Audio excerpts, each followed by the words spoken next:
Thank you, Simon. Hey, Victor. Hey, everyone. Let's jump right into it. When we look at where to take Unreal Engine in the future, we start with the user, asking ourselves how the tools and the tech get out of their way as they bring their ideas to life.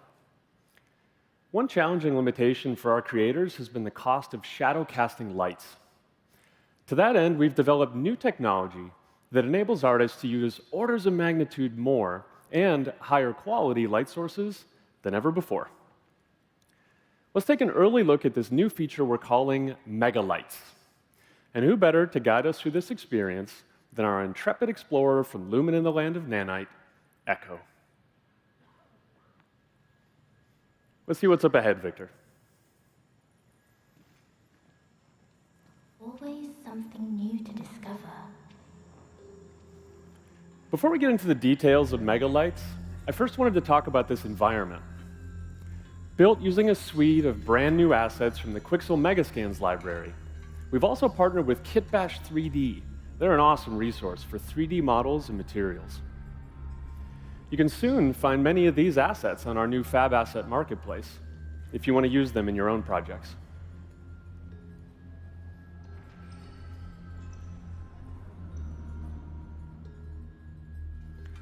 Moving on, let's talk Megalights. Unreal Engine is at its best when users can express themselves without technical constraint.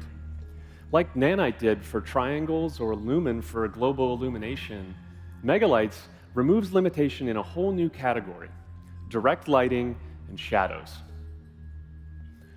Take, for example, these textured area lights, considered the gold standard of offline rendering.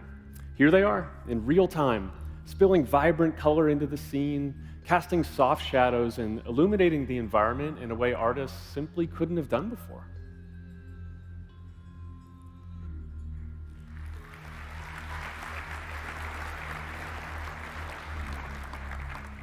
And a whole new tool in the Creator's Toolkit is huge, but that's not the only way Megalights makes things better. Let's see what's next. Hey there, little guy. Who are you?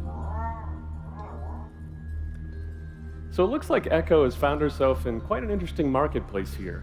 It's just about to open for the day. Let's turn on some of these shop fronts and see what's for sale.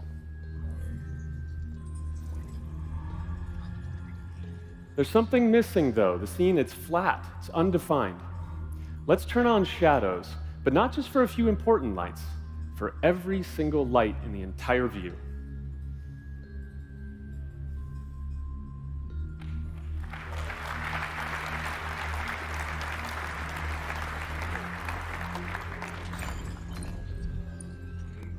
From these main shop fronts to the screens, the displays, the flickering oil lamps, string lights, candles, signs, we're free to use whatever lights we need to tell our story and bring this beautiful environment to life. Now, the density of light sources you see here, it's extremely high. And this is what you get when artists are working playfully, without limitation. Okay, let's go back to the scene. Victor, let's go further. Let's activate all these animated drones and robots. Over 1,000 individual shadow casting light sources in this view alone.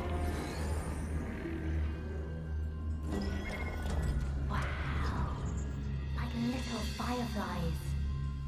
All of these lights, they're movable, dynamic, scattering through the volumetric fog, and Megalights handles this impressive scene without missing a beat.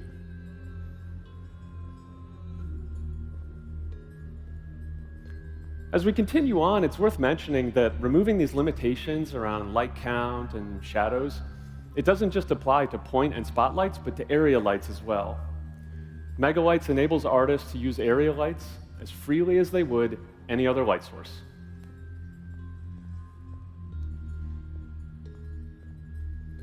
Now, whether you're using textured area lights, light functions, crisp shadows, or lovely soft shadows, you can have huge numbers of lights of any type in whatever configuration works best for your scene. Now, As we send Echo off on her next adventure, we should mention performance. What you've seen here is running live on a PlayStation 5. Megalights is included in UE 5.5. It's an experimental feature in 5.5, and you can also check it out on the expo floor if you want a closer look at all the pretty pixels.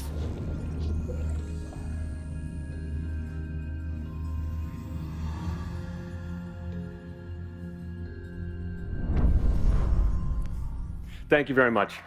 Back to you, Simon.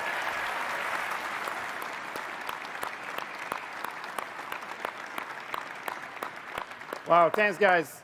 That was truly amazing.